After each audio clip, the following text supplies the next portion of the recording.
My name's Laura Bennett. I'm 41, and for the longest time I thought sacrifice was just another word for love.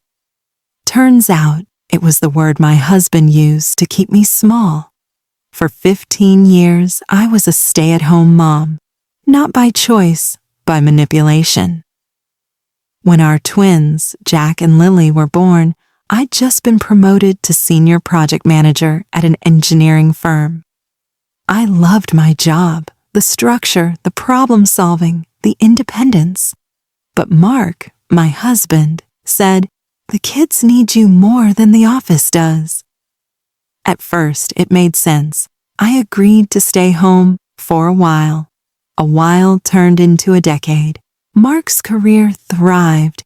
He became CFO at a logistics company, earning more in a month than I did in a year. He liked to say, "You don't have to worry about a thing, Laura. I've got it covered." But what he really meant was, you don't get to have a thing. He controlled everything. The bank accounts, the cars, even my phone plan. Every expense had to be approved. And the worst part, he didn't hide his contempt anymore. When the kids were around 10, he started making jokes at my expense at the dinner table in front of them. "Mommy doesn't work," he'd say, smirking. "She just supervises the laundry." The kids laughed, not because they were cruel, but because they didn't know any better. Over time, I became invisible, a maid with a wedding ring. And I let it happen because I kept telling myself, at least the kids are happy. Until one night, it was a Friday, Jack had gotten in trouble at school, disrespecting his teacher. When I tried to talk to him, he snapped, "You can't tell me what to do. You don't even have a job." The words hit harder than any slap ever could. Mark didn't even look up from his laptop. "Told you," he muttered. "They notice everything."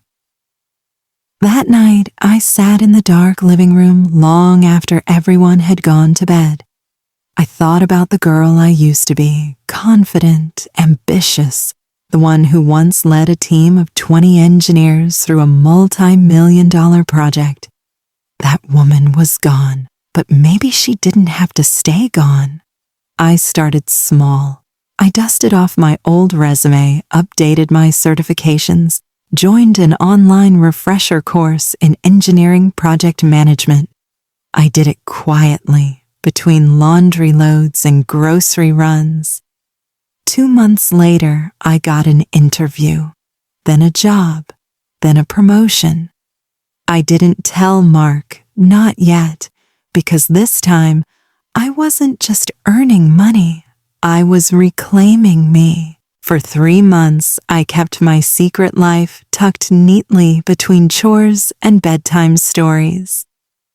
Every morning, I made breakfast, packed lunches, kissed the kids goodbye. Then, after they left for school, I turned on my laptop and became someone else again. Someone competent, someone respected. My new job was remote, contract work for an engineering firm in Denver. The pay wasn't great at first, but the freedom was everything.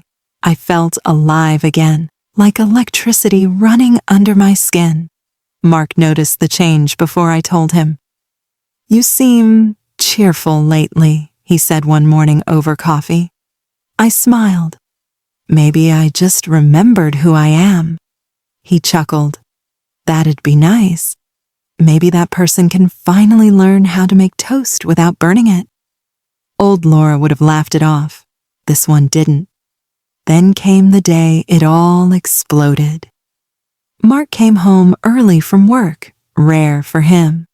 I was on a Zoom call with my project team, discussing a proposal layout. My office, the kitchen table, my headset, borrowed from Jack's gaming setup. I didn't hear him walk in until his voice sliced through the room. "What the hell is this?" I turned, startled. He stood there, holding my printed invoice, the one I'd left on the printer that morning. project management consulting? You're working again?"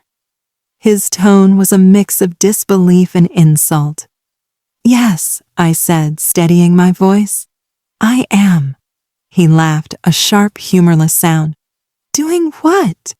Making spreadsheets in between vacuuming?" I stared at him. "Actually, managing a $1.2 million logistics project for a firm that values my experience." That hit him. His smirk faltered. Just a second, but I saw it. Then the mask came back. "So what? You're trying to play hero now? Who's watching the kids? Who's cooking?" "Oh, right, me, apparently."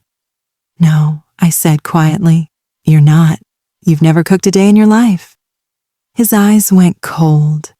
"Careful, Laura." The kids walked in right then. Bad timing as always. Jack looked between us, frowning. "What's going on?" Mark smiled tightly.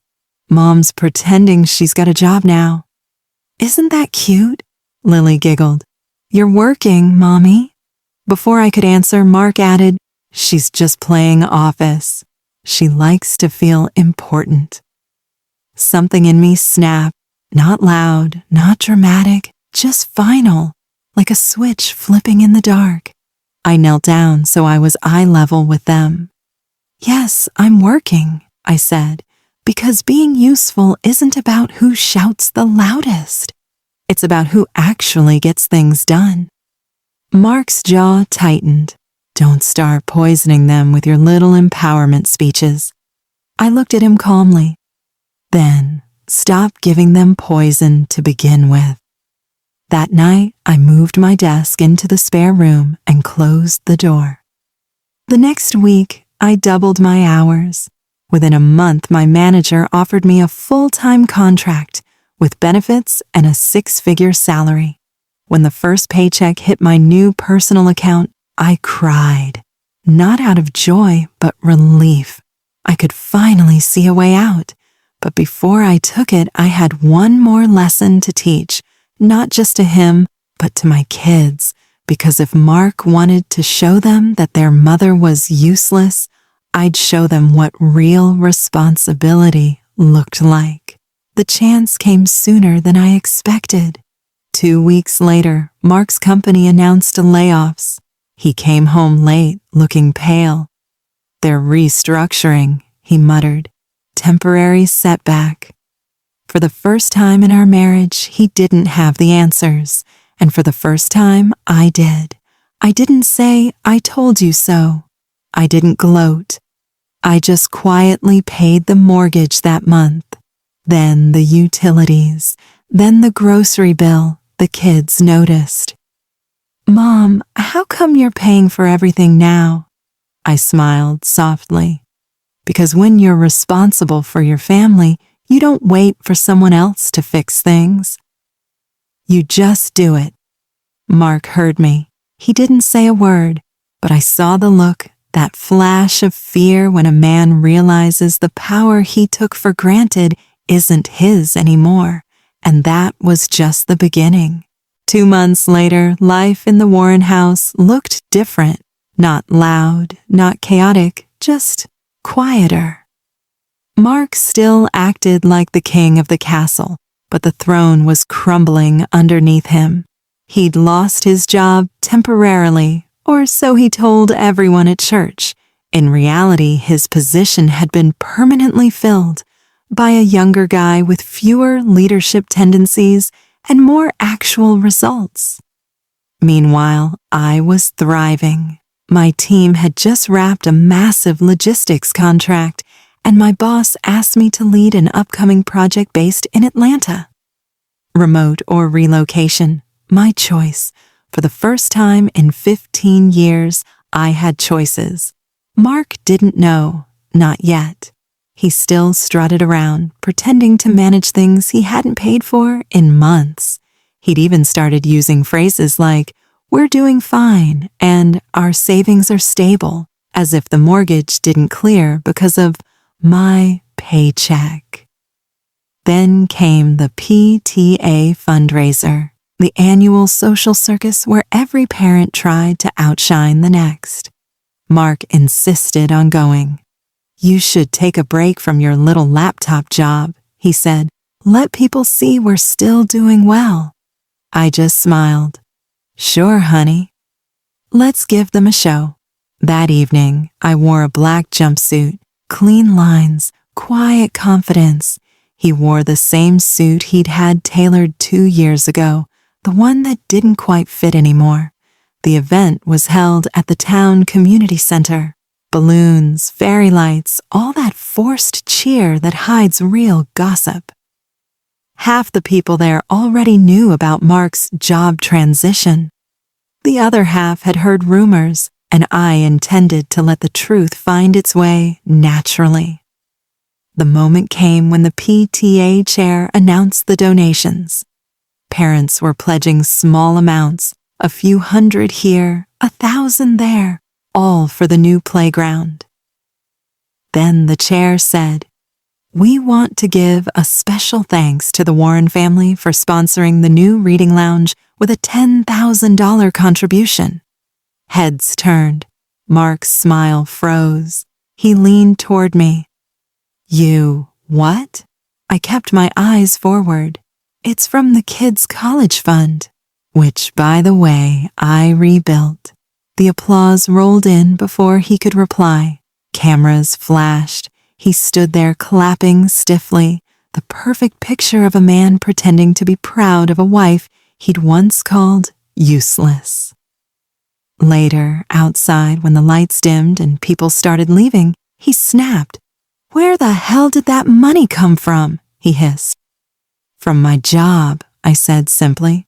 "You know, the one you said was pretend." He scoffed. "So what, you're trying to embarrass me now? Make me look weak in front of everyone?" I turned, calm as ever. "No, Mark. You did that yourself.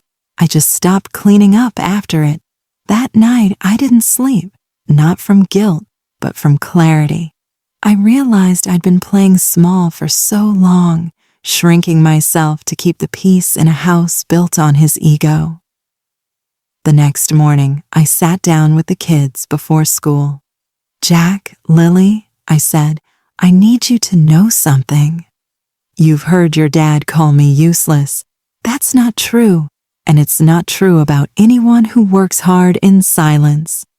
Jack frowned. "But Dad said you don't have a real job." I smiled softly. "Then I guess I've been faking it really well, because I've been paying for everything lately, including your new soccer cleats." Lily giggled. "You're like a secret superhero." Maybe I was, or maybe I was just done hiding. That weekend, I packed a suitcase, not because I was leaving, but because I was going to Atlanta for a few days. I told Mark I'd been offered a promotion. He laughed until he realized I wasn't asking permission. "Who's gonna take care of the kids?" he asked. "The same person who's been doing it while you sit in your office pretending to job hunt," I said. "Me, but don't worry, they'll be with my sister this week." He didn't argue, he just stood there, quiet, like a man realizing the game had changed and he didn't know the new rules.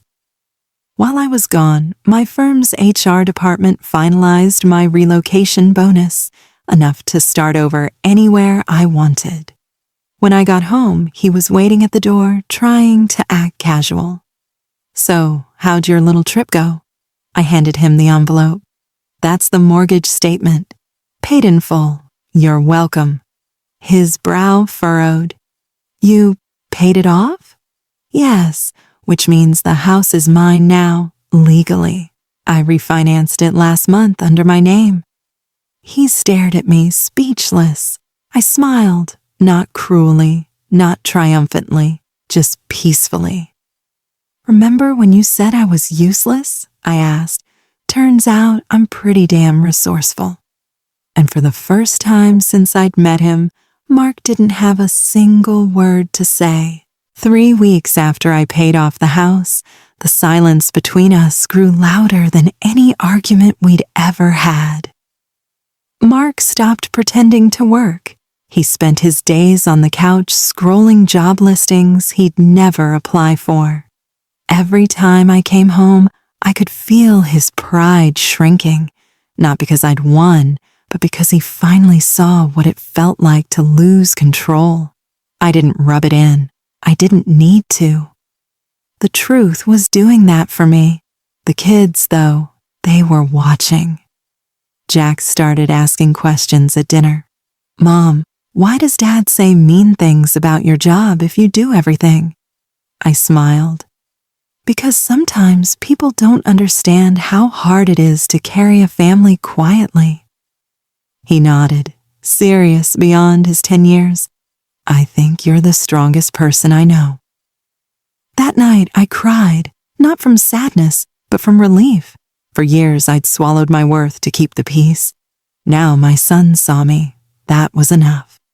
But life wasn't done testing me. One morning, Mark got a call from his old firm. I could hear his fake laughter echoing from the hallway. That overly confident tone he used when he wanted to sound important. When he hung up, he said, "They're offering me a consulting role." "Looks like I'm back," I congratulated him. I even meant it, because I didn't want him ruined. I just wanted him humbled. The next week, he went back to wearing pressed shirts and pretending he was still the man who ran the show. He strutted around like nothing had happened, but the balance was gone. Every time he said something condescending, the kids would look at him and then look at me. They knew the truth now. Then, one evening, his new job fell apart because the company discovered his consulting required access to assets that no longer existed under his name. He came home furious. "You changed everything. You made me look like a fool." I looked at him calmly. "No, Mark. I made you be honest. There's a difference." He paced, shouting about betrayal, control, and how I'd ruined his legacy. I let him talk. When he was done, I handed him an envelope. Inside was a bank statement showing a transfer of $40,000 into a new account. His name on it. He frowned. "What's this?" "Your severance package," I said softly. "Enough to start over somewhere else. You can tell people whatever story you want, but this chapter, it's closed." He stared at me, stunned. "You're kicking me out?" "I'm setting us free," I said. "You wanted control. You have it now, over yourself." He didn't move for a long time. Then he whispered, "The kids, they'll always be yours," I said. "But from now on, they'll see what strength actually looks like. And it's not domination, it's accountability." The next morning, he left quietly. No yelling, no scene, just a duffel bag and a man who finally had to stand on his own 2 feet. In the days that followed, the house felt lighter, not empty, but peaceful. The kind of peace that comes after a storm finally runs out of rain. I hung a small frame in the kitchen. It wasn't a family photo, not anymore. It was a quote I'd written down years ago during a hard time. "Responsibility isn't about control. It's about courage." Jack read it one night while helping me make dinner. "Mom," he said, "that's you." I smiled. "Maybe. But it's also you and your sister, because now you know what it means." Months later, I got promoted again, Director of Operations, a title that finally matched what I'd been doing all along. We moved into a new home, smaller but ours, filled with laughter and the kind of silence that feels safe. Every now and then, Mark calls. His voice is softer now. He asks about the kids, about work. Once he said, "I didn't realize how much you did until you stopped doing it." I didn't reply. Some truths don't need words. Sometimes I catch myself standing by the window, coffee in hand, watching the sunrise. The same woman who was once called useless now runs a department, raises 2 kind kids, and sleeps soundly knowing she didn't just survive, she rebuilt. So, no, I didn't destroy him. I taught him, the same way I taught our kids, that responsibility isn't something you demand. It's something you become. And if that makes me useless, then maybe the world needs a lot more useless women like me.